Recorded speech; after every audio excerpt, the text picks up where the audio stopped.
Hey guys, welcome back to another edition of Cover One Buffalo podcast.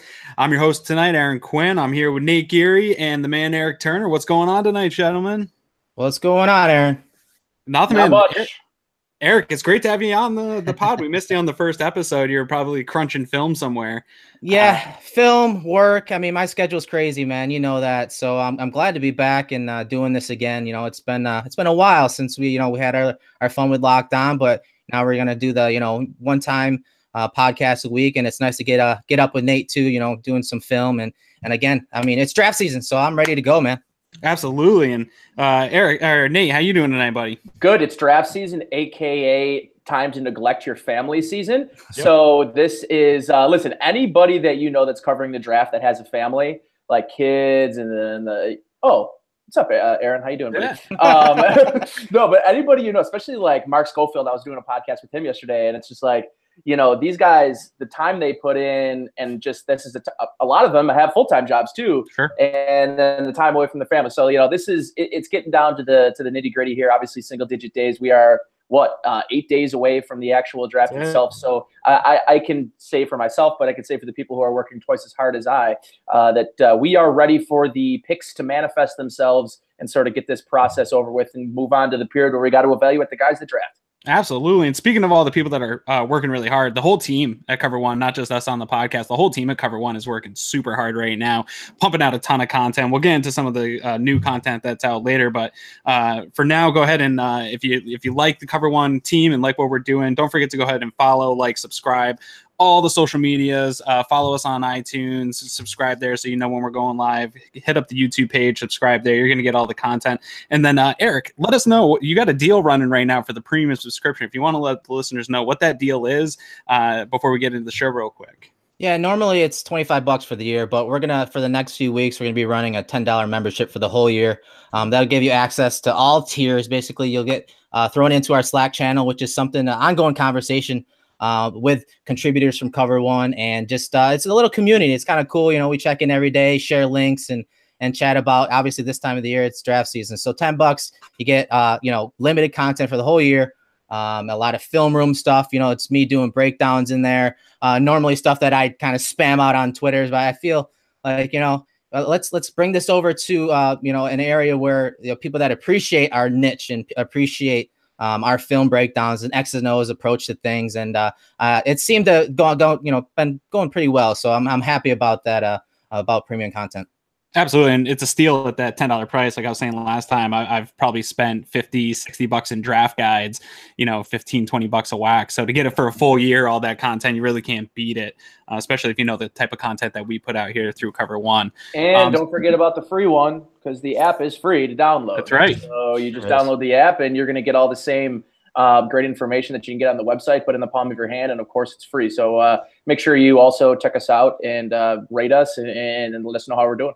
Absolutely. So let's get right into it, guys. We'll start with some of the news from this week before we jump into our prospects and draft talk here.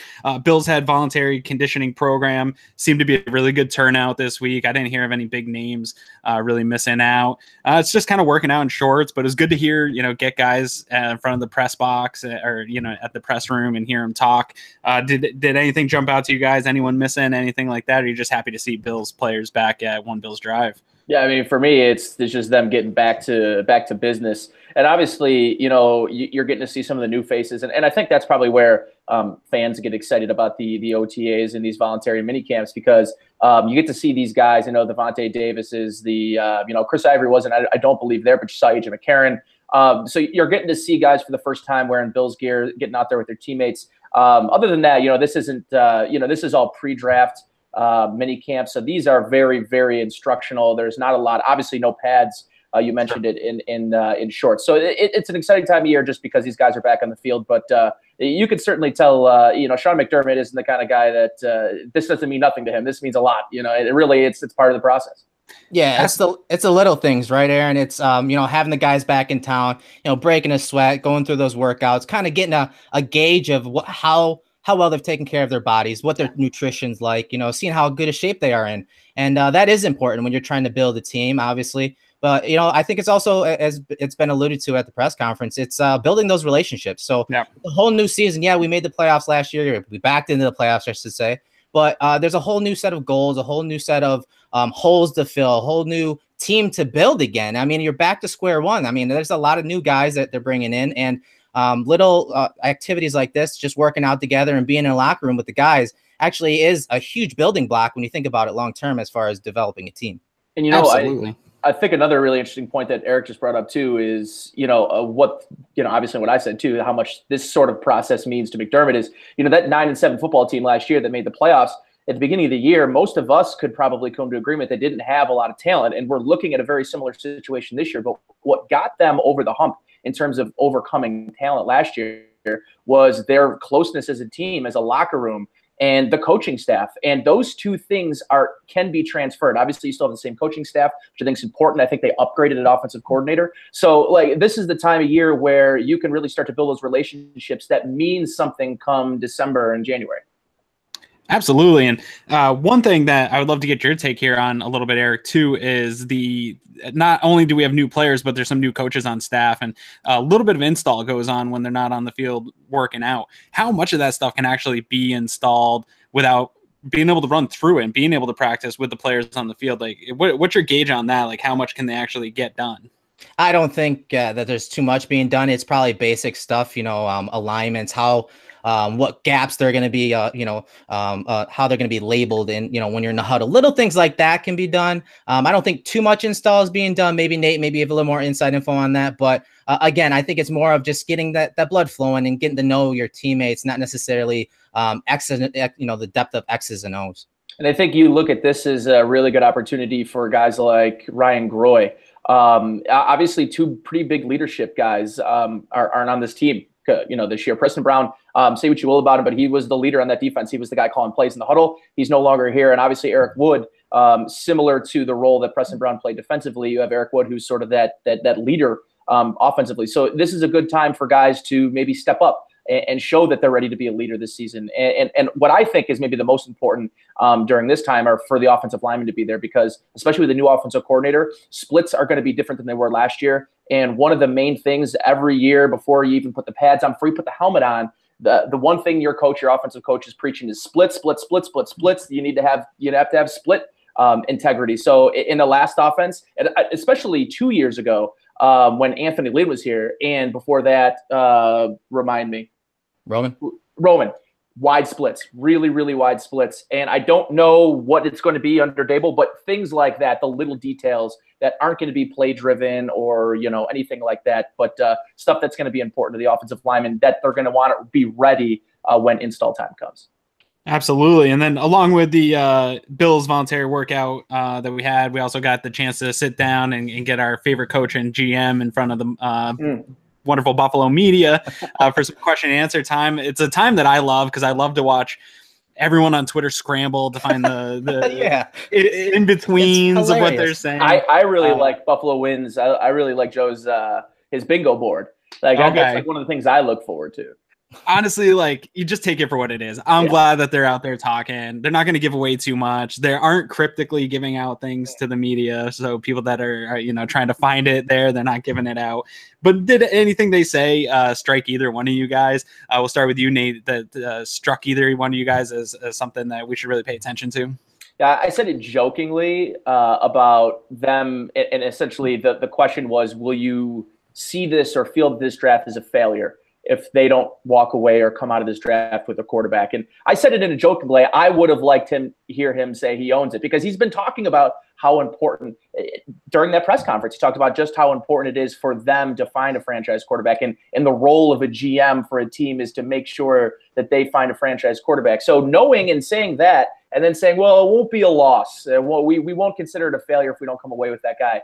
I disagree. I think the buildup has been, obviously the anticipation has been there, but in terms of, this has been a 2-year process. This has not been, in January we decided we needed to draft a quarterback this year. This has been something we've been talking about since 2015, 2016. So this is something that's the combination of a lot of trades, a lot of player personnel, and a lot of heartache. This is the year they got to get it done. I think that was the only thing that stuck out to me, is him not really admitting that it would be a failure, because I think it would be the ultimate failure if they don't walk away with a quarterback this year. See, I don't have a problem with that response. That's kind of what I expect to hear from him. Just about a week out from the draft now. I don't want him giving any competitive edge to anyone. So I'm okay. I mean, you should disagree with that, and we all should. But I also expected that from him. What I found funny about the whole press conference itself was how afterwards the media took and ran the narrative about how he was nervous and the pressures. He's feeling the pressure because of answers like that. I found that funny because I expected him to answer that way. Yeah, and I didn't get that. And it was a straight question, Aaron. They straight asked him, "Hey, are there some nerves? There's some anxiousness?" He's like, "Yeah, you're spot on. Yeah, of course. First draft. Of course, you're nervous. Yeah, in every draft, you should be a little bit nervous. Like you don't know how it's going to fall down. So then, all I could see on Twitter and in different articles was, "Oh, he's feeling the pressure." Well, yeah, obviously he's feeling the pressure, and he told you he was feeling the pressure. Yeah. So, I mean, besides that, I did find the questions about his draft board, how close he is to having those set, the different processes that he still has to do with his scouting staff leading up to the draft, and he talked about his board is pretty close, and that they need to sort out some of the clumps in players in each round, because right now most of the players are slotted by round, but you're going to have clumps of players that they're targeting, say, like he mentioned corners, certain corners or certain defensive tackles that they want to target in the fourth, fifth round, that maybe there's 2 or 3 of them together. Okay, who are you going to bang the table for? Who are you going to, put your job on the line for between those 3 players at that position? Because that's usually what it comes down to when we talk, and we're going to talk about this later when we talk about linebackers. When you get into those mid rounds and late rounds, a lot of the times your Brandon Beane and your top scouts aren't guys that have seen a lot of film on these guys. So a lot of the decisions come down to how well your scouts have done and how much you trust those scouts, and little things between 2 or 3 players and those clumps that he was referring to come down to how much a scout knows on those players, and eventually it determines who they draft. So I found that very interesting when he talked about the draft board and those clumps of players. And I truly think they've probably, for the better part of probably 2 or 3 weeks now, have had their top 100, maybe not the quarterbacks, but essentially they've had their top 100 slotted for probably 2 or 3 weeks now, with the idea that the quarterback position could change depending on, interviews and things like that.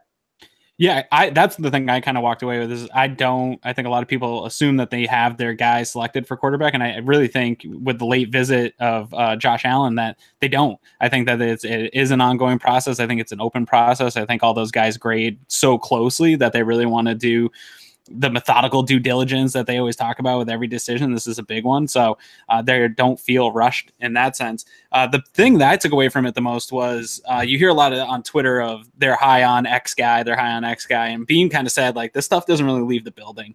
And we saw that a little bit in the topic we get to here. We'll kind of segue into that with that they signed 2 free agents that were in on Friday and nobody even knew about it till Monday. This organization is running a tight ship as far as communication goes. I mean, Curly, not a huge name, but a pretty big name, where if he was in town, you'd think somebody in the local media would have been all over that story, but it doesn't get released until Monday when everybody's in the building. So it seems weird to me that all that information's out there about who they're hot on for the biggest decision in the franchise's history of the last 20 years, when we don't even know free agents that they're bringing in and signing. So and what do you guys think of these free agent pickups? Is there any news to talk about there? Is it just kind of depth fill-in positions? I'll start. I do like Curly. I put something out on Curly immediately because he's a guy that the Bills were actually quite interested a couple years ago. They were interested in him a few years ago. So I had some film left over from that. Yep. And then, of course, I went back and watched every target last year and then 2 games his prior year. And I think it's a good value. I mean, we know that Brian Daboll loves his slot receivers, and whether Zabe is that guy or for the future or not, we don't know. But I think Curly fills that role rather well. He's a guy that's played a lot of snaps in that position, in that role. And he's a guy that, he's probably running a 4.5, 4.6. He's not that fast, but he's got that shiftiness at the top of the route. He processes coverages really well, especially zone coverages. So that's obviously good when you're talking about a slot receiver that runs a lot of option routes and leverage routes. So the other thing I like about him, he catches balls that are inaccurate. And I don't know what quarterback we're going to draft, but say hypothetically they go ahead and get a Lamar Jackson or someone that is like Allen, who has accuracy issues or placement issues. Well, having a guy that can adjust his body, that can contort his body and make catches that are not accurate, that's huge, especially when you're talking that rhythm, timing, passing game in an EP system that Daboll plans on running. So I thought that was a very good value and a good role player. And I wouldn't be surprised if if he, obviously grabs a hold of that slot position in this offense. Yeah, I agree. I really like the signing in terms of value. Obviously, you're getting him at a veteran minimum. He's coming off a season where he was suspended because of PED use, so he's got a little bit of a chip on his shoulder, and I think those are the kind of players that McDermott and Bean, they sort of target, guys who have that little chip on their shoulder with maybe something to prove. He's that guy to me, and I think you can get maybe a little bit more consistent and effective Deontay Thompson out of Jeremy Curley, a little bit more experience, as you mentioned. I thought at times he showed that he's a bit of a nuanced route runner. I really liked a lot of the things that I saw from him in terms of what you mentioned is catching the ball when it's not necessarily accurately thrown. So I thought it was a really good pickup in terms of a guy. They needed to add somebody at that position to make it some more competition. And this is a good example of catching the ball when it's not super accurately thrown. So yeah, he's going to be a nice addition. I would suspect he ends up on the 53 man and is playing a decent role for this team next year. Yeah, I agree. And I think their approach to free agency as a whole has fans in a scramble and a panic because they're not just throwing money at guys. I do think they tried to address wide receiver early on, and then that market just got crazy and being talked about not coming off his spots for players and overpaying. And I love that approach of staying to the course, not getting giddy and jumping on guys, and they waited it out. And I thought they brought in a nice piece that's going to contribute this year. Like you said, people were worried about the loss of Deontay Thompson. I think this is an upgrade, and they got him for so cheap on the 1-year vet minimum deal that's a huge win. So trust these guys. I hate to say it, trust the process, but they really are giving you every reason to. Yeah, and as far as Tenney goes, I don't know too much about him. I haven't watched much film. I know Chargers fans said that he was on the up and up and that he's a developmental player. I really don't know too much about him and been so tied up in draft season that I haven't gotten to it. So I'm sure I'll eventually get to it. I haven't even done Star Latula yet. So they needed depth there, though. Yeah, they needed depth at defensive tackle, and they like rotational. And here's the thing, and Erik mentioned too, they don't know how many draft picks they're going to end up with. I think if you can try to take away as many depth position players as you can get, if you think that they're going to be worth the pickup for a veteran minimum, these guys aren't counting against your cap. Only the top 51 guys are counting against your cap. So these veteran minimum guys, you can bring them in, and you hope, again, you try to see if they've got that chip on their shoulder. Maybe they can give you more than they've given a previous team.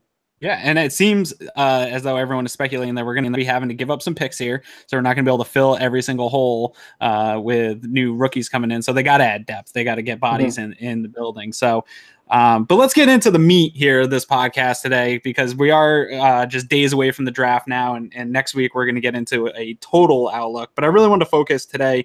We did last week on some of the quarterback prospects we like. I think the second biggest need for this team is that linebacker position. I think McDermott really wants to address that and get this young core to go with Milano. We got Lorenzo Alexander is aging. I mean, he's able to do pretty great things for a guy his age, but they want to get some young talent in here and put that young core together to run this defense for hopefully a long time. So we're going to take a look here at the linebacker prospects. But before we get into it, I think we have to just kind of real quick go over who's currently on the team and what holes exist. So we'll maybe start with Erik on the existing guys here on the roster right now, and maybe where the holes are the biggest in the linebacker position. I mean, we're talking about linebackers. I mean, Preston Brown's gone now, and he was a uber productive middle linebacker. Yes, he had limits as far as athleticism goes, but the guy produced in every system that he played in since coming in this league. So replacing him is going to be a feat, especially like you mentioned. We're not probably going to have too many picks if we eventually trade up. So replacing that Mike linebacker position is going to be a tall task when you think about that as far as picks go. So obviously the other position you mentioned, it Lorenzo Alexander, that Sam position, we call it Sam, but I mean, as we all know, these outside linebacker positions are interchangeable depending on under, over, front. So those are two very important positions, though, in this defense, in McDermott's defense. And of course, we want that athleticism, but we want guys that also have a little versatility, that are able to blitz, a la Thomas Davis, a la Lorenzo Alexander. So they need to have a certain set of skills for this defense. And so, when they start targeting guys, in those late rounds or mid rounds, I think that's really going to be where the scouts are going to make their money and where our defense is going to lie next year. And it's going to be quite important come draft time. And it's interesting, too, because one of the things that I wrote about when I did my piece about sort of the state of the linebackers and how they can add some pieces, whether it be free agent or the draft, I looked at this team and I asked Lorenzo Alexander. I said, is the plan the same that it was last year? Are you going to play a lot of Sam linebacker, or are they going to start putting a hand in the dirt and want you to start rushing more? And I think he is at the place in his career where he knows, and I think the team knows, that he might be most effective as a pass rusher on third down. And with the addition of Trent Murphy and some more dynamic pass rushers, I think the idea is that Lorenzo Alexander is going to be playing probably pretty minimally at that Sam position if they have it their way. If they have someone on the roster they feel that can take his snaps. Right now, he's your starting Sam, but as it is, this is a team too that didn't run a whole ton of 3 linebacker sets last year. So that's something that I might look at for in the draft is do they decide to get a hybrid type player, a third down player that maybe they can that offers them some flexibility, because I just don't think that the long-term plan throughout this entire season is to have Lorenzo Alexander playing 40 or 50 snaps at the Sam linebacker position. I think, Aaron, I think he makes great points. Let me jump in real quick. When we talk about, the defense that we played last year, as good of moments as they had, I think they can be even better, because last year they played some very basic concepts as far as coverages go, as far as run defense, because they didn't have the talent. And I don't think they have, better talent this year, but they can add players with a little more versatility so that they can be more of a hybrid front instead of just an even front where they're just doing basic stunts, basic run fits. I think that hurt them in their pass rush last year too. They didn't pass rush, but they were so basic. They were easy to block. They weren't confusing anybody. Exactly. And I think I talked to Lorenzo about this last week when I started looking up some of these linebackers like the Fred Warners, and Nwosu from USC, because these guys are more hybrid linebackers. They're more guys that are comfortable in a 2-point stance. So I asked him, hey, these guys are better on the line. They're better stacking and being over the tight end. Can we expect to see some more under front? Because primarily ran a lot of over front. Yep. And for people that don't really understand what an over front is, that just means the 3-tech defensive tackle, Kyle Williams, is usually to the strength. So a lot of times that's how you want to stop runs to the strength. But we were pretty, exposed on the weak side of run. So when you run more under front, you can run that 3-tech to the weak side, and it just opens up your versatility on defense, and especially when you're talking about bringing those linebackers and rushing those linebackers, it adds a lot more disguising to the defense. So we're going to talk about some of these linebackers, and that's why I think we're going to see a little more under front this year, Aaron. Yeah, and I think they brought in a bunch of free agents to kick the tires on some of these guys out there. And I think that was very telling that they didn't end up signing any deals with any of these guys because they weren't versatile. They aren't young. I think they want to inject some youth into this linebacking core and that versatility that you're talking about. Speed. As much as it is. Well, I think they go together a little bit, yeah. Right, yeah, you're right. They're probably mutually exclusive. But I think you look at a guy like Will Compton, Preston Brownish, a guy who has been productive in his career, but he's not a great athlete, a good guy in the locker room. And then Carlos Dansby, who's been sort of around the league for a long time. But none of those guys are bringing the athleticism that a guy like Matt Milano is bringing to the position. I think you look at a guy like Matt Milano, and you're seeing a DNA that this coaching staff wants in their linebackers, that maybe size isn't the most important thing to them, but more importantly, the athleticism and the wherewithal, knowing your position, knowing what you need to be, and guys that can maybe play 2 or 3 of the linebacker positions. Those are guys that I think this coaching staff are going to identify. It's not going to be the guy who's a 2-down middle linebacker, a Brandon Spikes type. They want guys that they feel can be out on the field and help them at all times. So that's kind of where I'm, at least when I'm looking at this group of young linebackers that we're about to talk about, I look at that and I try to use that same template as what's the DNA they're looking for? They're looking for athletes. Then size may not matter. And in this draft, there are a lot of undersized linebackers with tons of production in college. It's going to be whether or not they can make the transition when the speed gets faster and the guys get bigger. So let's talk about that a little bit, because I do think there are some athletic freaks in this draft at the linebacker position that's got to make some of these scouts just go nuts. I know Erik enjoys watching linebackers maybe the most out of what he likes to watch. So Nate, we're going to start with you here. I want to hear the top end of this class, because it's talked about a lot. There's some really nice prospects, some really intriguing prospects. Maybe some fits for the Bills, and what you think about some of these top end guys that we're hearing about.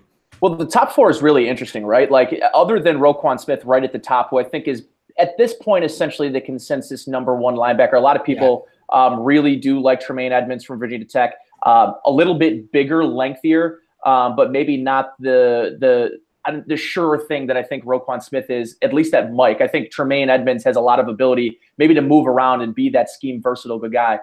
So those guys obviously right at the top. Roquan Smith to me, watching him not only a few times this year, watching him playing against Notre Dame, I really in that game specifically, he's going up against one of the best offensive lines in college football. But his awareness, his ability to hit, like he's a very aggressive, he's a very physical linebacker. All of those things translate to the next level. The interesting two then becomes who's at 3 and 4 in this top 4, because that's where I think a lot of people start. The debate is who's the third and who's the fourth best linebacker. And I think I don't know that I'm as high on Leighton Vander Esch as a lot of people are.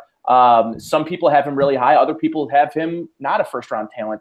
There's a lot of medical issues right now that they're talking about Leighton as potentially hurting his draft stock. But the guy, to me, that I think is the most interesting is Rashaan Evans, linebacker from Alabama. I think he has that ceiling that you hear a lot of when you're talking about players is where's their ceiling compared to their floor. But in terms of what Evans brings, obviously he's coming from that Nick Saban, that Alabama defense where you worry, have these guys already reached their ceiling? And in a lot of cases, yes, Alabama players have already reached their ceiling. But he reminds me of a guy that has a little bit there. The book isn't totally written on Rashaan Evans yet. And I think if he gets with a good defensive coordinator, a good position coach, that his sort of game can be maximized, because I think there are things that he shows on film, like you're seeing here, is lateral awareness and lateral quickness. But at times, and Erik can probably attest to this too, a lot of missed tackles.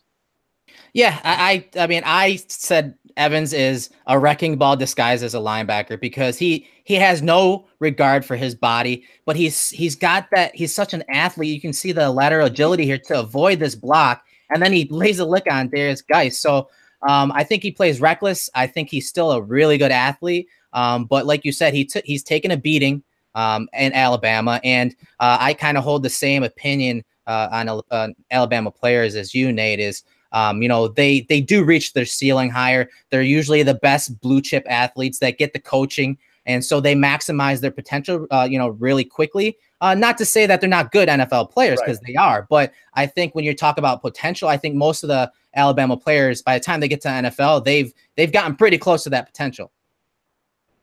Yeah, there's no doubt about that. And one of the things too that you worry about with these Alabama players is the injury history. And you go back to Cyrus Quandro, you go back to a couple other players that have come here from Alabama, not only here, but around the league, is these guys play a lot. Like, although they have some of the deepest, maybe the deepest roster in college football, their top players, they play. And Rashaan Evans is one of those guys that reminds me a little bit of Reggie Ragland in that, obviously a much better, at least in my opinion, quick twitch athlete than Ragland was, but a guy that just has been a battering ram and has been hit by SEC linemen for 2 and 3 and 4 years. Those hits take a toll on you. And I guess for me, I wonder, is his body going to hold up when he's facing bigger offensive linemen in the NFL? I don't know the answer to that. I would assume yes, and I would think a lot of NFL people say yes. But I think when you look at his body, he's not the biggest guy. He's not Roquan Smith. He doesn't have the type of meat on him to be playing as reckless as he does. So that's, to me, the worry is if he's going to play with that same recklessness, which I would hope he does. And I would hope that an NFL team who drafts him would expect that sort of aggressiveness follows him. But it's going to be a worry about whether or not he can stay healthy and be on the field for 16 games. Yeah, my worry is that I don't think any of those guys that you talked about are going to be available to the Bills because it does seem, all the writings on the walls for them to trade a lot of that early asset to get this quarterback that everybody's talking about. So as much as I want Roquan to fall to 12 and them to take him and then maybe, address it later, because Roquan's my draft crush this year, big time. No. I think he might be the best player in this draft in 10 years when we look back at this. Can I say something about Roquan? Yeah. I think that I think there's a really good chance Roquan Smith goes in the top 5, top 6 picks, that people aren't talking about it. And the one team that really sticks out to me if they stay put is Indianapolis. Mm-hmm. Indianapolis hasn't had the type of player that Roquan Smith is ever. You go back to all their great teams, it was always an offensive-led team, and even defensively, they had great defensive linemen, Dwight Freeney, Robert Mathis, they stick out in my mind, and Bob Sanders on the back end, but they never had that linebacker that can roam the field sideline to sideline. And looking at their roster, They need help up front, obviously, if Quentin Nelson's there. But I just look at Roquan as being a guy that might get drafted higher than people are anticipating. I think he's in that range of 5 to 7, where I think a lot of people are thinking he's in that 7 to 10. Here, Aaron, I got something to throw to you. Okay, do it. He mentioned the Colts and Roquan possibly going there. But when I look at their roster, I do worry about if they have guys up front to protect Roquan, because Roquan is going to need some big bodies up front. They let go Hankins. I don't know, and he was one of those big run stuffers. I don't know if they have a guy to protect Roquan yet. Not saying they can't get one, but do you think that not only plays into them taking Roquan that high, but do you think that his Roquan's one of his knocks is he can't stack, he can't disengage versus block? Do you think that's that's worrisome to the Colts general manager?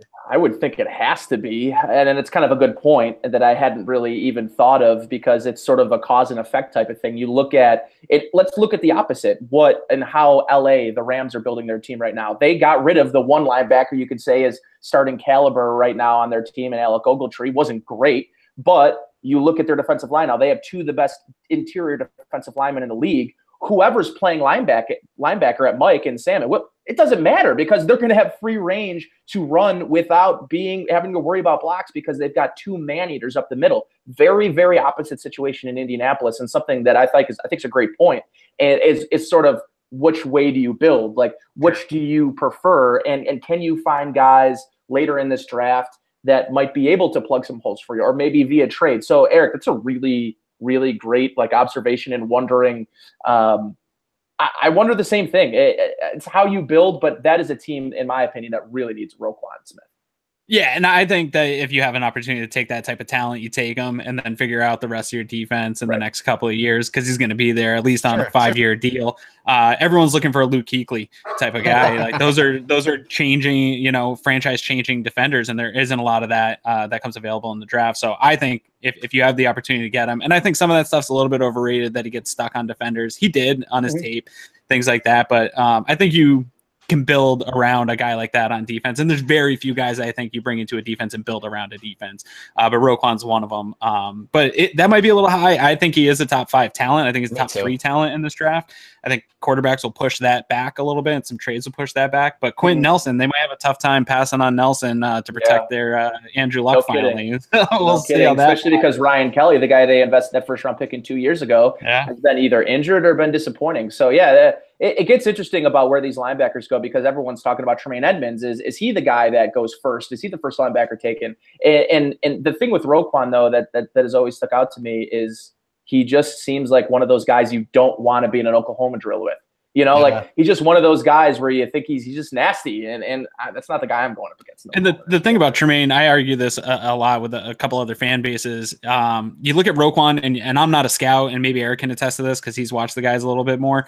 When I look at Roquan, he looks like a guy that studies the game. He's a film room junkie kind of guy, where I don't see that with Edmonds. He's really young. He's got a lot to learn. It's more about potential with him. So if I'm taking that top pick, I'm going with Roquan. Yeah, I mean, I would agree on the Edmonds. I thought early on in the year last year he was mediocre as far as his run fits. He wasn't sticking to his keys. But again, he's one of those guys. His size, his athleticism, his ability to not only drop into space and chase guys down, but you see like this play, he's got that ability to rush. And we were talking about that Sam linebacker position. I mean, what better a guy with his measurables and his athletic ability to plug in at Sam? But again, taking a Sam linebacker, if you want to put him at Sam or maybe even Mike, I'm not so sure about him at Mike, but you're taking a high pick on a linebacker. And I know that's linebackers like running backs, it's kind of devalued a little bit when you talk about the overall draft board, but there's, these 2 linebackers, they're good in their own ways. And you see Edmonds carrying the wheel route up the sideline. Not many linebackers are going to do that on Sundays alone. So, it's 2 special linebackers. You can't go wrong with them. If you stick at 12 and say hypothetically you have a chance to get one of these guys, I think it's a no-brainer.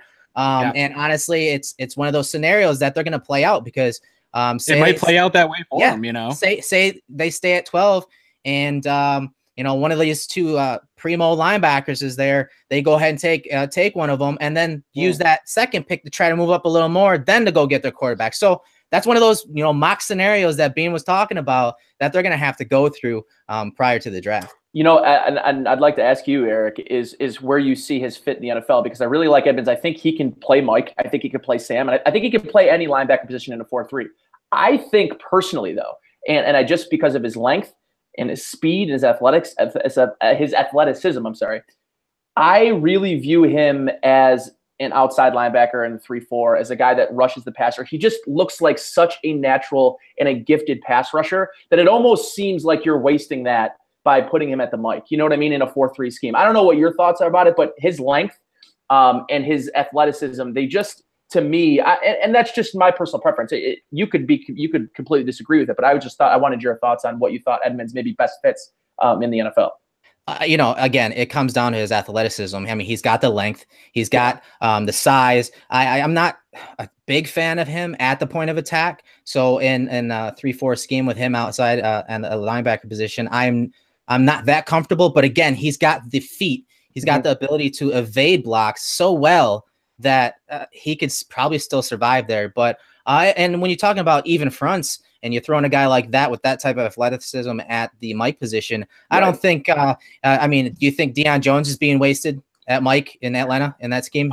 I don't think so. I think he changes the dynamic of your defense, because you can't throw over the middle. Then you throw in the size of throwing against, say the offense runs a lot of RPOs, if Baker Mayfield goes to New York, you're going to need some guys that are that linebacker at the linebacker level with length that can get their hands up on these quick passes when they're not going to get home. So I think McDermott and the staff is starting to think about things like that, because when you talk about linebackers like Edmonds, you talk about Van Der Esch with his size, you talk about Nwosu with his ability to jump up and time and batted passes. I mean, these are things that coaches have to think about schematically. About trying to get guys to place in these positions to combat your opponents. So, I mean, these are all things to think about. So could he survive at outside linebacker in a 3-4? I think he could.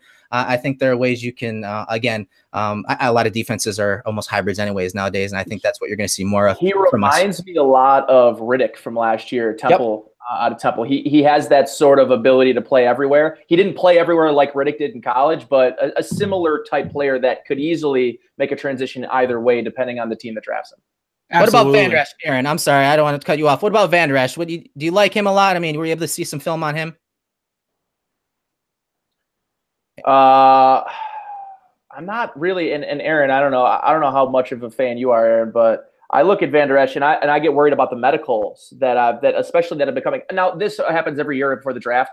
A week before the draft, for whatever reason, teams come out and try to bury a guy like Van Der Esch. Like, what people are saying about his medical could bury him, could lose him millions of dollars in this draft. So we'll see what it ends up being. But yeah, I don't know how I'm feeling about him. I don't know about you, Aaron. Yeah, I don't know. I see a lot of fans are high on him on Twitter. And so I kind of want to get Erik's opinion here, because you kind of had him in that spot of a bubble spot of, is he a top prospect or is he a mid-round guy? And I know Erik has gotten deep into some of these linebacking cores. I am not one of those fans that gets into the mid-round linebackers, at least just not for me. But I see a lot of fans saying, we got to get this guy. He's not going to fall into the second, third rounds.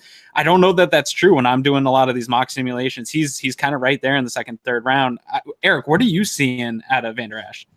See, I like Van Der Esch a lot when it comes to, we're talking about second day picks. I honestly have a second round grade on him, but I mean, I'm projecting like everyone else that he's probably going in the first round, probably mid to late first round. But it's because of his, athleticism. He's a former basketball player, and with his size, he has really good level. But this is what he does rather well: his ability to sift through traffic and look out ahead of him so that he avoids trash out ahead of him and make the tackle. So he's not the Roquan Smith speed guy where he's going to make a tackle from this hash to the far sideline. As you can see, the linebacker or the running back kind of would have beaten him to the edge if there wasn't contained. So, but he's a guy where if he's protected, he can sift through and make tackles for days. I mean, he's going to rack up the box stats. So I do like his athleticism. I thought initially that he wasn't that athletic, but the more I watched of him and the later in the season I got, I saw his value and it improved. So again, second round grade, he's probably projected to go in the first round. Yeah, I've seen mixed reviews on where he's going to go. I've seen, in the 20s, I guess the Steelers have been high on him, and they've got a pretty good record when it comes to taking linebackers. So you got to kind of trust that they know what they're talking about. But I do think fans are really high on him and would love to see him at that 22 pick. Do you think he's a good fit for what the Bills are trying to do? Oh, absolutely. Absolutely. Yeah. I mean, especially at 22, that's a really good value for a guy like that. He's got good, pretty good range. You see him make a play here. Yeah. So I mean, as far as the medicals, from what I read, that report, I think it was from Walter Football. I heard that report was actually false and proven wrong. And guys even got from Optimum Scouting, I believe, got the report from the combine, say, disproving that. So again, I don't know the ins and outs of that. That's not stuff I can really, totally hold, a lot of water on. But again, I think he's a fit. We are going to have to protect him, though. Much like any team, he's got to be protected. Absolutely. And here, let's get into some of these mid-round guys, because I do think we're not going to get the first-round guy. I just don't feel that coming. If we walk away with a linebacker in the first round, I think Twitter's going to be upset. I think something went wrong in their positioning in the draft to try to get the quarterback. So I think we really got to look into the mid-round and try to find a steal, try to find one of those guys like they got Matt Milano last year that came right in and fit. Who are some of the guys that you're seeing digging into these mid-round guys, Eric, that you think that Bills fans should be aware of and maybe take a deeper look at here in this next week? Because I know we're all quarterbacked out as far as watching highlights and cut-ups on quarterbacks. I want to watch something else tonight, Yeah, I'd start off with, I'm not going to say he's a mid-round guy, but he's that athletic freak that McDermott would like, and that's Jerome Baker from Ohio State. He's, a little over 6'1", about 229, 230 pounds, ran the 40 and the 4.53 range. Again, probably projects in the second to third round range. Very natural athlete. A guy that was, when they played USC, was always matched up as a spy versus Sam Darnold. When they played Penn State, he was a spy versus Barkley and stayed with him a bunch of times when he was leaking out of the backfield. So I think he's got that athleticism that this regime would like. And I think he can match up with tight ends, running backs. And he even, lined up against a wide receiver and a few times and was able to shut them down. So I think he's an athletic guy in that second to third round range that that they could take a flyer on. And from what I've heard, they've had pretty good interest in him. Nate, you got anything on him? Where do you think he's projected? He's interesting because I think he's one of those guys where we talked about those 2 down backers. This is a 3 down linebacker. Not only that, but he's very, very, at least and this is a guy I've really only watched about 2 or 3 games in full of over the course of his career. And then while I do my evaluations again, and I talked to you guys about this, for me, because I try to watch just about every quarterback in the draft, a lot of my focus goes towards quarterback. So every other position, I'm just kind of looking at guys that I'd like to see or that stick out to me. He's one of them because not only does he play on a great team and a great defense, but any guy that sticks out with the talent that Ohio State has defensively or offensively, any time a player stands out on a great roster, you start to put in a little something to him. You need to take a closer look. One of the things I noticed, he's a great pass defender, and that is going to be a welcome thing from Bills fans who, Preston Brown wasn't a bad pass defender, but he had his weaknesses, and at times he was exposed, especially at games against – listen, I for whatever reason, I felt like Tom Brady had a thing against Preston Brown because poor Preston Brown, they just picked on him every time they played the Patriots. Seriously. As any smart quarterback would. Seriously. You can get him in trouble that way. So I guess, maybe Eric, you can answer this for me a little bit. With a guy with this type of athleticism, with that type of coverage ability in a league where a lot of coaches talk about needing linebackers that can do this type of thing, why is he a possible second, third round grade guy coming from a big program like that where he's played against top competition, like you said, Barkley, guys that are going to be NFL talents right away. So why is he there? What's his weaknesses? Of course, it's processing. I mean, he's got lazy eyes. He's very reactive. He'll move too easily to a quarterback's eyes. So you saw Darnold a couple times in the game versus USC. Darnold was easily able to move him. So he's just not disciplined in that regard. But I do think that stuff like that is coachable, and their scheme is very complex at Ohio State. So I think if you simplify some things, I mean, which is definitely doable in zone heavy defense. But I remember reading early on in his career, he didn't even know where to line up. So the football IQ is something that needs to be developed. But some guys are late bloomers physically, some guys are late bloomers mentally. So I think Baker has the potential, and I think that's when why he's going to be drafted that high. Gotcha. So who else in this mid-round area do you think the Bills fans really need to take a look at and maybe dig a little deeper into? I would say, let's hear it, man. Dude.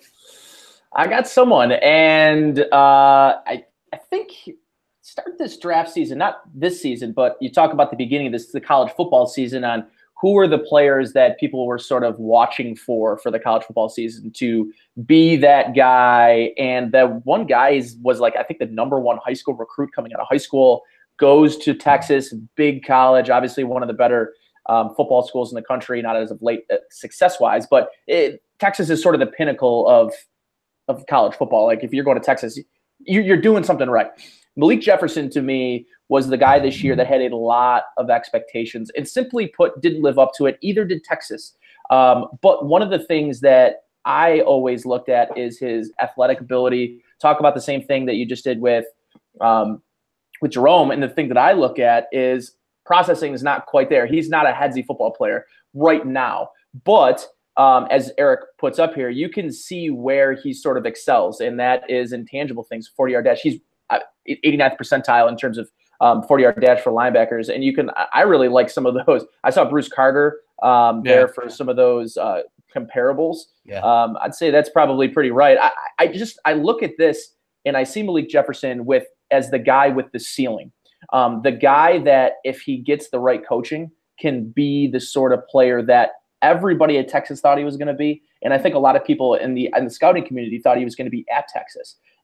Will that translate, and does his skills translate to the game? I think so. I think that athleticism does. Where he fits in, I'm not sure. I think he could play Sam in this league. Absolutely. Can he play Mike? I don't know. He would. I don't know. Erik, maybe you could speak to it. I don't think he's a 4-3 Mike in the NFL. Honestly, he was kind of out of place when we talk about his position at Texas, because they play a lot of odd front, and he was a guy that he needs to be protected. So it was good to stack him like you see him here. So I thought he was kind of out of position as far as playing inside linebacker in their odd front. So I think he projects more as a will at the NFL level. But I think with him, I mean, some of my notes, I'm looking at some of my notes right now, and the thing that immediately stands out to me is he loafs. I mean, his will to play has been questioned. Again, I don't know him personally, so I'm not going to hold that against him as far as when I grade him. But he does take a lot of plays off, and that to me, I can't have that when you're talking about the Bills defense and how important linebackers are. And you'll see him up here at the top of the screen. When you talk about linebackers in this scheme, they're crucial. So a guy that loafs is not a guy that I really want on my defense, but I mean, he is going to be a pretty good bargain, because a couple of years ago, he was being talked about as a player that could go in the first round. So he's got that ability physically. He's got, some of the processing. He's a better processor, I think, than Jerome Baker. But I don't know how he will hold up if you were to throw him in the Bills defense for that matter. Where do you guys currently see him being projected? So Bills fans know. So I originally, going into this season, a lot of people are saying, is he the first linebacker off the board? People were talking about Roquan Smith in September. They were talking about Malik Jefferson. And then the season started, and then Texas was bad, and he wasn't very good. And people stopped talking about him, and you start to see the guys that are stepping up. But for me, I look at him as probably, if he goes in the second round, it'll be very late. But I think of him as a day 2 guy. If he sneaks into day 3, he'll be tremendous value on Saturday if he gets there. I don't know that he'll get to the 4th round, but I would think probably mid to late 3rd. Yeah, I mean, that sounds about right, honestly. He and like I said, he's got the athleticism. You see him spy the quarterback here. This is the new age linebacker, being able to match up with tight ends, running backs, and even receivers at times. And then, these odd fronts, when you see these, spread systems, you got Baylor, one of those spread offenses, you're going to be dropping your linebackers into coverage a lot and rushing 3. So having a guy like that can green dog versus a running back, if that running back stays in the block, he can blitz or spy a quarterback that's mobile. I mean, he can help a defense. There's no doubt about it. And that that round projection for him is I think that's pretty safe for him. And if he could add a lot of value too. I mean, he could definitely outplay that 3rd round value. Honestly, yeah, for sure. Nice. So we got a question here from Chappie 5445 about a guy that I liked going into this process. I looked into a little bit, did some interview, watched some interview videos. Josie Jewell, Iowa, yeah. Yeah, Iowa. The thing that Erik just said, though, about the new age linebacker, he doesn't fit that at all, unfortunately. And I don't think he quite has the athleticism for McDermott. Just real quick, just to answer the question there. What do you guys think about him? I mean, a lot of people have seen him just fall throughout this draft process. Is that just the athleticism? Erik, you want to start? Yeah, I'll start. I mean, when you talk about a leader, a guy that can he's going to give you 110%, kind of the opposite when it comes to Jefferson. He's that leader on the field, and he's going to give you his all. He's not the athletic guy. And honestly, he's probably not even as athletic as Preston Brown, which I think Preston Brown kind of, took some hits there, but I like, how can you not like him? Honestly, it's guys, hard to not like him. It's hard. You're going to root for him, right? I mean, is he not Paul Posluszny though? Yeah, he is. I think Posluszny maybe was a little more athletic, and I think he produced more. But I mean, you can't root against this guy. I mean, he's so fun to watch, man. He's a football player. Yeah, he's just a classic football player, and that's where when I started watching him, I thought, man, McDermott's really going to like this guy. But as much as you like those qualities that a guy brings, you really have to be able to play that new age linebacker. He's an instinctual player. There's no doubt about that. Yeah, absolutely. So what are some other guys here? Because we are hitting our time for the show here. I want to hear about some of these other guys, maybe some more mid to late round. We've kind of talked about that second, third round guys. Where are these gems here in this draft that we can really get a great value of a guy that can come in, that Matt Milano type of round 5 guy that could possibly fill the hole without giving up anything or spending too much of an asset to get? What do you think? I think a guy that they brought in and our reports according to Ryan Talbot that they're high on is Uchenna Nwosu from USC, and we kind of touched upon him earlier. I think he's a versatile guy that has played several positions in his career at USC. I think he projects as more of a Sam linebacker, so I think he'd be a great person to kind of learn from Lorenzo Alexander. He's very physical. He does not let tight ends release off the line of scrimmage, which when you play in a division with Gronk right now, you want to be able to disrupt the timing of their routes, and you want to be able to hit that guy and make him know you're there. I think he's that kind of player. He's very physical in the pass and versus the run. Very good recognition at versus gap run. So he's able to, step up, fill his gap, and box those runs in, which we had trouble doing last year a few times. And then finally, his batted passes. Guys, he led the nation with 10 batted passes last year. And we talked about RPOs. We talked about the quick game and how offenses are evolving in the NFL. Having a guy like that who knows when to pull up his rush and getting the pass lane, read the quarterback sides to get in the passing lane and get it and time that jump to bat down passes. I think that's a skill that we're going to see more and more defensive coordinators start to recruit and start to pay attention to a lot more. So I think he's one guy that makes total sense when you talk about the Sean McDermott's defense. Where do you see him currently projected? I have him right in the 4th round. I grade him in the 4th round, and I think that's a pretty safe spot where he'll land. Depending on where we pick, if we move up, when we lose, some of those picks, I think they might have to reach a little early on a guy like that in the 3rd round. But I think you're going to get a really good value with him because he's athletic, man. He can drop into space. You saw him line up as a defensive end in a 2-point stance and, peel off to cover a running back out of the backfield. He does a little bit of everything. And he's a guy that I really like from USC. What about you, Nate? You go ahead. Yeah, the guy that sticks out to me, Aaron, Fred Warner, another guy that the Bills have already brought in a pre-draft visit. A guy that I basically, when I was doing my linebacker piece, I asked a couple people, and John Ledyard's one of the guys, especially when you're talking about linebacker, you're talking about defense. I like to go to Ledyard because he's a freak. And one of the things he told me is the one that makes the most sense to him in that late round guy is Fred Warner, a guy that is going to be scheme versatile, I think, depending on what people want him to do. Erik and I talked about this. He's a guy that wants to play linebacker in the NFL. What linebacker, I'm not sure. And how he fits into the Bills is going to be interesting too, because I think there's a really good opportunity. I think, and Erik, you can tell me if you think I'm wrong on this, but I think he's a will in the NFL if he's going to play linebacker, which it from all accounts he's going to. I don't know that he has the ability to be an every down Mike.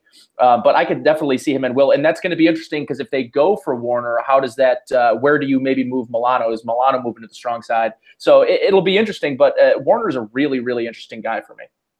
Yeah, Warner, he's going to be it's going to be a tough projection for him as far as position because he did play on the boundary similar to Matt Milano, how Milano was always in, hypothetically say we're talking that Buffalo nickel where we have 3 linebackers versus 11 personnel where they're trying to spread you out and you keep your base defense out there.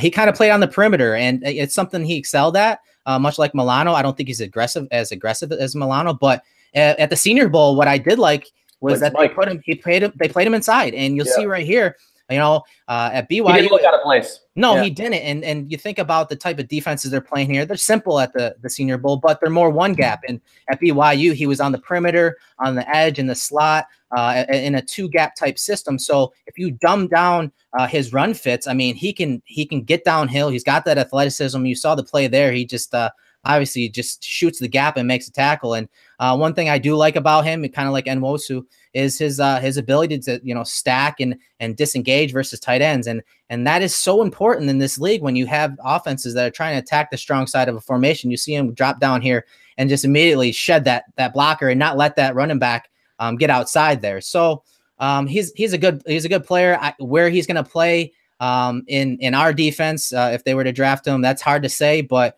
he's definitely a guy that showed in the Senior Bowl that he can play inside a little bit.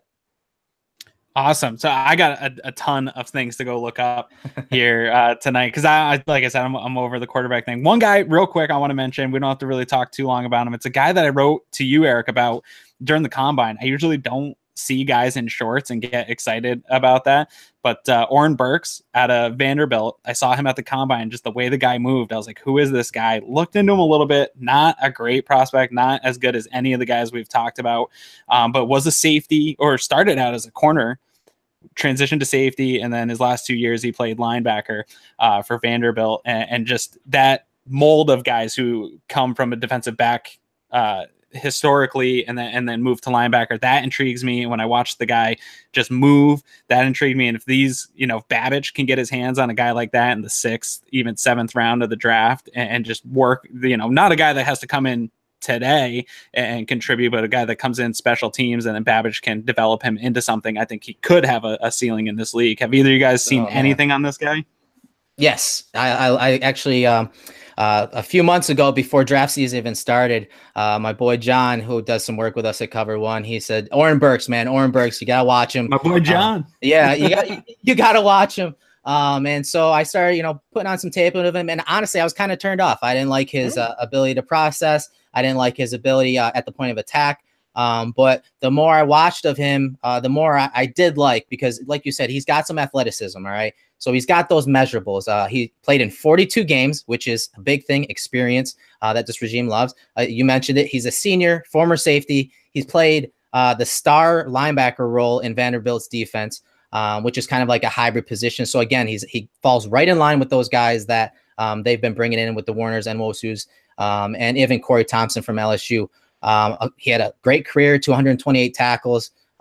He had 5 sacks, 21 passes deflected, and 5 interceptions. That right there, ball skills for a linebacker, that is critical in a cover 3 defense that we run. And then finally, the coaching tree. Believe it or not, the head coach, Derek Mason at Vanderbilt, he actually played corner. He actually coached cornerbacks for Leslie Frazier. So there is a connection there as far as defensive schemes and X's and O's go. They're very obviously familiar with each other. And so having that kind of inside information, we talked about it late in the draft when your scouts or your coaches want to bang the table for someone because maybe Brandon Beane didn't watch a lot of film on Oren Burks. Well, guess what? They have those connections. They have that trust and loyalty between Mason and Frazier. So I think Oren Burks is a guy that, the percentage that he's a Buffalo Bill, I think is rather high, especially if you're talking about late in the draft. Awesome. My question is, guys, how did we get through this whole podcast and not talk about Shaquem Griffin? Yeah, he's a tough projection though. It is a really tough projection.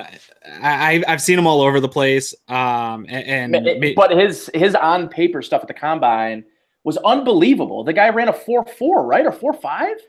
Yeah, but Like, it's jeez. from a build standpoint. The main reason we're not talking about him is because he's a sub package guy. He's not a guy that's going to be out there every down. And if we only have a few picks in this draft, he's not a guy you can. I don't want to say waste a pick on because he's definitely a McDermott type guy. Yeah, no, but you can't. You got to have a guy that can play every down when you only have a few picks and you're trying to rebuild a linebacker core. Absolutely. Well, hey guys, we could keep talking about linebackers all night. I know Erik could keep going for hours on linebackers, but I do want to get some of the questions. If this is your first time listening to us, we do take questions during the week. You can ask us questions live on YouTube. We got some questions here. A good friend of ours at Cover One follows us, a premium member, Mike Crow, asked, how much do you think QB can really improve, especially in relation to their flaws coming into the NFL? Is it significant? We'll throw this one to Nate. What do you think, Nate? There are examples of it, and I think a lot of people want to go to, like, specifically they want to use Brett Favre as an example because he's a sub 60% completion percentage guy at Southern Miss. In college, he goes to the pros. He gets into a Mike Holmgren offense, and the rest is history. But I don't necessarily see those same things in a guy like Josh Allen. And I assume this is a Josh Allen related question. It sounds a lot like it, but I guess for me, it's a totally basis by basis thing. There is no secret to getting quarterbacks who throw sub 60% to get them to do that to the next level. What you do is you try to find the factors that are causing that. And one of the things that I kind of keep going back to is the talent around Josh Allen and the talent around these players and the talent they face. A lot of those things have to come into play. There is no easy answer to this. I would say there are going to be cases, but if you're a team that's selecting a quarterback high or trading up to pick a quarterback high, you better damn be sure that you have the ability, or you have someone on your coaching staff who has the ability to sort of coach and teach it. I think, I don't know who made this point. It might've been Sal that made this point. I thought it was really interesting that in terms of if you're going to swing and miss on a player, you want to swing and miss on a player like Josh Allen, because although it may not be the perfect prospect, he has the things that maybe could make him better than all of the other quarterbacks in this class, similar to Patrick Mahomes last year. He's the sort of player that you swing and miss on rather than you don't want to swing and miss on a safe guy. For me, like Baker Mayfield. Baker Mayfield, to me, is pretty safe. He's not a guy you're swinging and missing on, in my opinion. I think he's going to be a good NFL player. I just think when you look at Allen and you look at some of these other prospects that didn't really throw well, Lamar Jackson is another guy that didn't have great completion percentage. It's the factors that make that and cause that. And you have to be able to, as an organization, figure out if you can coach that out of them. And good luck. We got another one here. Anthony Marino asks, will the Bills draft Lamar Jackson, or do they plan on breaking my heart? So a guy that definitely is all in on Lamar Jackson. Huge. Yeah. Erik, what do you got to say to Anthony tonight? I think the chances that his heart's going to be broken are quite high. We talked about it. We talked about a scenario where if they don't have a trade partner to move up and get their guy, which I think, I don't know, for some reason I've always thought it's been Sam Darnold. So if they can't move up to get Darnold, or for some reason they miss on Rosen, don't want to take Rosen for whatever reason, I think, again, we talk about linebacker. If they go ahead and get the best player available, and maybe that's a linebacker, go ahead and get him at 12, and then maybe move back up to get a Lamar Jackson. But I think if it were to come down between Lamar Jackson and Mason Rudolph in the mid to late first round, I mean, I don't know about you guys. I think that just from what they have told us, I think I would have to lean towards Rudolph, and I think you guys would agree. You guys just made my night. Rudolph. It's Rudolph over Jackson. Maybe not to me, but I think for the Bills it is. I don't think that the Bills are going to go for a guy, as much as I think that it would show a lot, a guy like Lamar Jackson. I think that this is going to be a safer conventional pick, and I'm not going to blame them or be bad at them for not doing it if Lamar Jackson's a great player. I think whoever takes Lamar Jackson has to feel really good about themselves, their security within their organization, and knowing that this could be pick could come back to embarrass you if he can't be a quarterback in the NFL. Absolutely. We got two more quick questions here, and then we got to wrap this up. Angry Buffalo sports fan asked in the chat room, if you're the Buffalo Bills GM, are you drafting a QB or going for depth? I guess the question is basically, are you trading everything up to get this quarterback, or are you keeping your picks and filling the holes? Quarterback for me.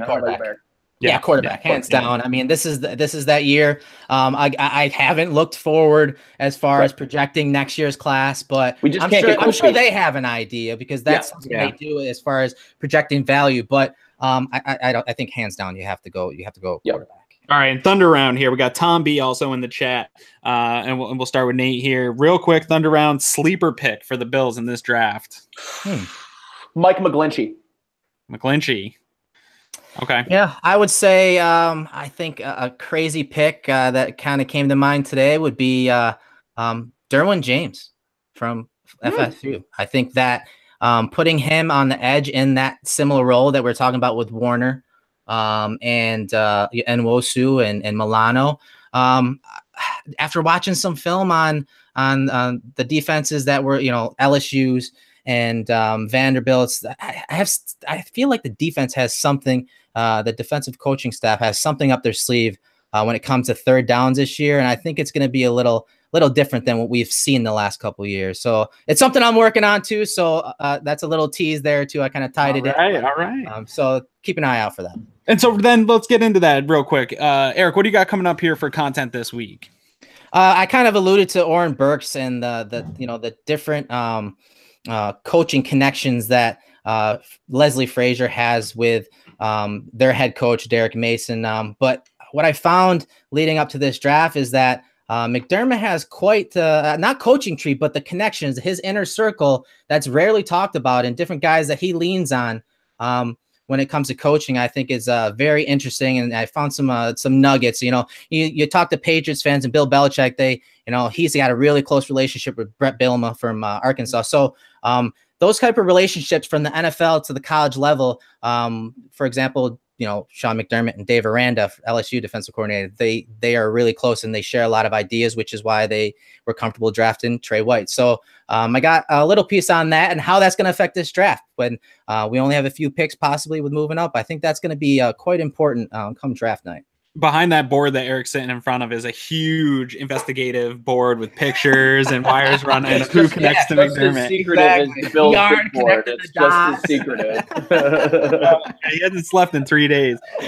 Nate, what do you got coming out here for content this week? All right, so when we get done here, I'm going to finish up my my top 10 big board for the quarterbacks.